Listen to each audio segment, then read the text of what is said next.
Hey, I'm Phoebe, I like movies, and these are my picks for the top 15 films I saw in 2023. I saw more movies this year than any other year I've been keeping track of this kind of thing, and not only was I so excited about how great of a year this was for film, but it was so cool to see such a wide variety of films succeed this year.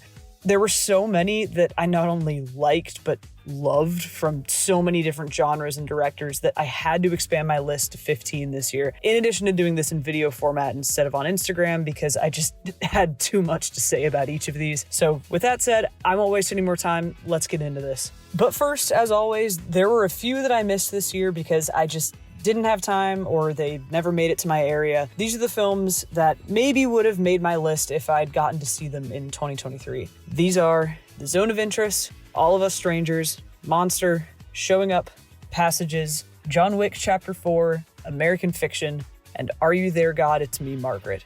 Okay, on to the honorable mentions. Again, it kind of shocks me how many great films there were this year, and it's absolutely wild that some of these didn't make the cut. Regardless, I still wanted to give them a little bit more love at the end of the year, so my honorable mentions are Eileen, The Killer, Ferrari, The Creator, The Hunger Games, The Ballad of Songbirds and Snakes, Guardians of the Galaxy Volume 3, and May December. And coming in at number 15, we have The Color Purple, directed by Blitz Bazawule. Fantasia Barrino better get nominated for this. At number 14, Asteroid City, directed by Wes Anderson. That scene with Jason Schwartzman and Margot Robbie is one of the best scenes of the year. At number 13, Creed 3, directed by Michael B. Jordan. As an athlete who retired from their sport this year, I really have a soft spot for this one. At number 12, Mission Impossible Dead Reckoning Part 1, directed by Christopher McQuarrie. The most breathless 2 hours and 45 minutes of my entire life. And at number 11, Spider-Man Across the Spider-Verse, directed by Joaquim Dos Santos, Justin K. Thompson, and Kemp Powers.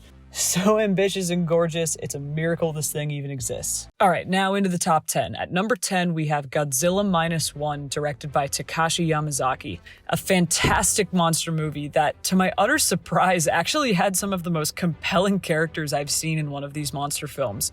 This told a very moving story about found family and the lasting consequences of World War II, while also delivering some incredible monster destruction. This is one of those films that truly has something for everyone to enjoy. Stirring character drama, dazzling visuals, bombastic action, and one of the gnarliest Godzilla designs ever put to film.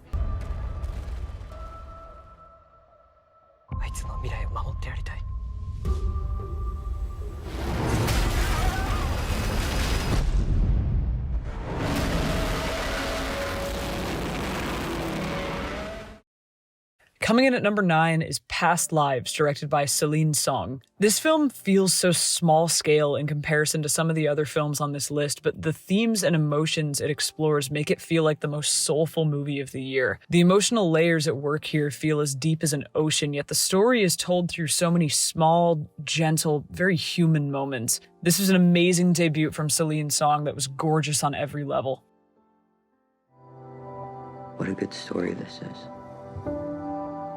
Childhood sweethearts who reconnect 20 years later and realize they were meant for each other. In the story, I would be the evil white American husband standing in the way of destiny. Shut up.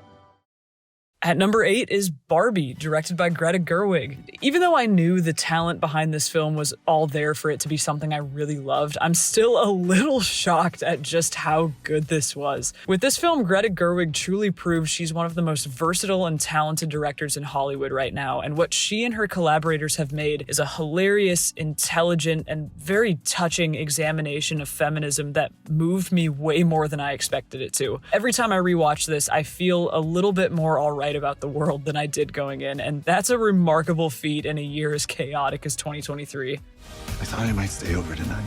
Why? Because we're girlfriend-boyfriend. To do what? I'm actually not sure.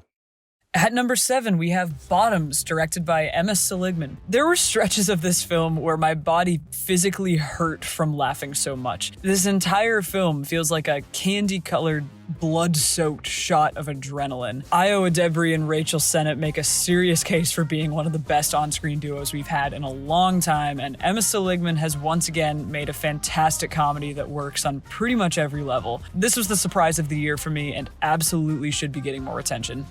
How to work that thing. I know y'all ain't tickling the pearl. I just don't know if you should you're supposed to be talking to us like that, just like as a teacher. At number 6 is The Holdovers, directed by Alexander Payne. This is just a really wonderful movie. It's incredibly warm and cozy. Its characters are so authentic and lovable, and it honestly feels like it's been pulled from a different time. There's something very storybook-esque about this film that I don't see a lot of movies doing these days, and it just makes it feel so welcoming despite its characters initially being so cynical. This is a movie that knows exactly what it is and executes what it sets out to do to near perfection, while being very heartwarming in the process. Now, most of the kids dislike you, pretty much hate you. Teachers too. You know that, right? I find the world a bitter and complicated place, and it seems to feel the same way about me. I think you and I have this in common. All right, now we're into the top 5. At number 5, we have The Boy and the Heron, directed by Hayao Miyazaki. No one does world building like Miyazaki, and no one explores philosophy through fantasy storytelling like this director either. I've never felt so weirdly grateful to come out of a screening not fully understanding everything that happened in a film, because part of the experience is just living in this world Miyazaki's created. It's rare that a film can really capture that pure feeling of childlike wonder the way his films do, and watching this truly felt like leaving the world behind for 2 hours. And this film's meditation on legacy, guilt, and death is beautifully realized. What exactly are you? Your mother.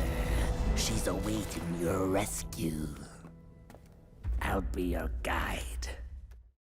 At number 4, we have Killers of the Flower Moon, directed by Martin Scorsese. This was the longest movie I saw this year, and it flew by. I kid you not, this felt like it was an hour shorter than it actually was. There's not a single scene here that isn't completely necessary and totally enthralling. The way the film builds on this sinking feeling of dread over a story this large in scope was equal parts riveting and just so soul-crushing. Scorsese continues to be one of the most exciting and skilled directors working today at age 81, oh my god. And Lily Gladstone's performance was remarkable. She fully deserves an Oscar for this.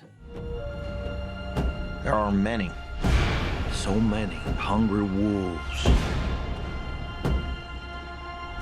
Can you find the wolves in this picture?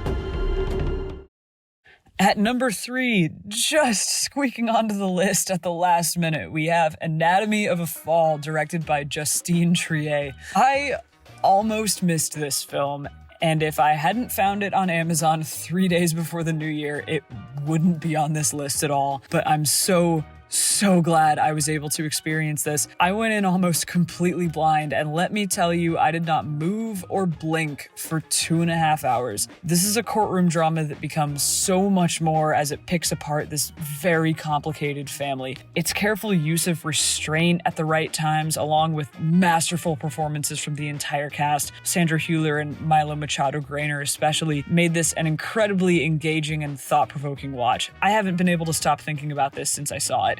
So, as you know, the autopsy report is inconclusive about the cause of death. Stop. I did not kill him. That's not the point.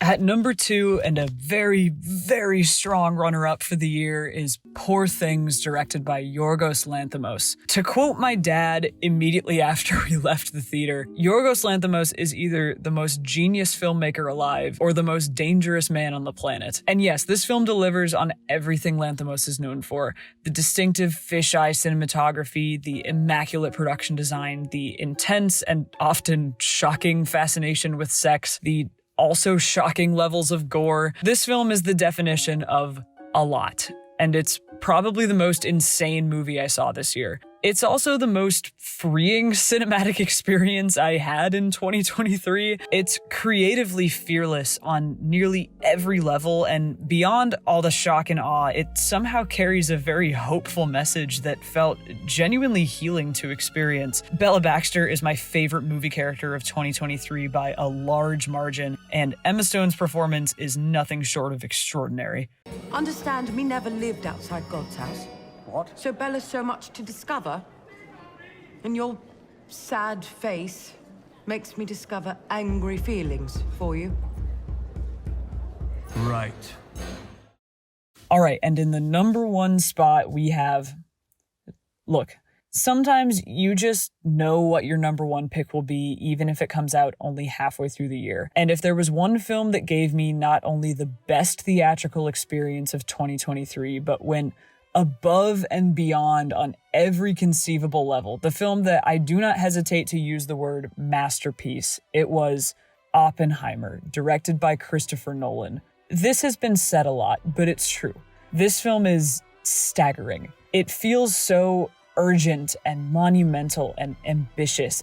It's easy to see why, against all odds for a 3-hour dialogue-heavy historical biopic, it nearly grossed $1 billion at the box office this year. It's everything Christopher Nolan excels in, dialed up to 11. It's the most insanely edited film of the year. It has some of the sharpest writing of the year. It has an insane amount of the best performances of the year. I mean, this entire cast is operating at another level.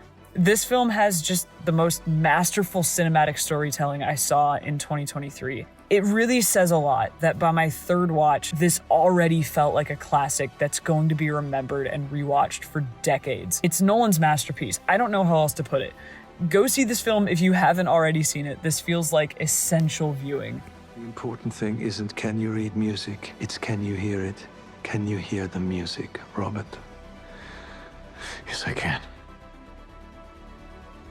All right, everyone, those are my top 15 for 2023. It's been a fantastic year, and I'd love to hear from you what your favorites were this year, so comment below. Thanks for watching, and I can't wait to share what I'm working on with all of you in 2024.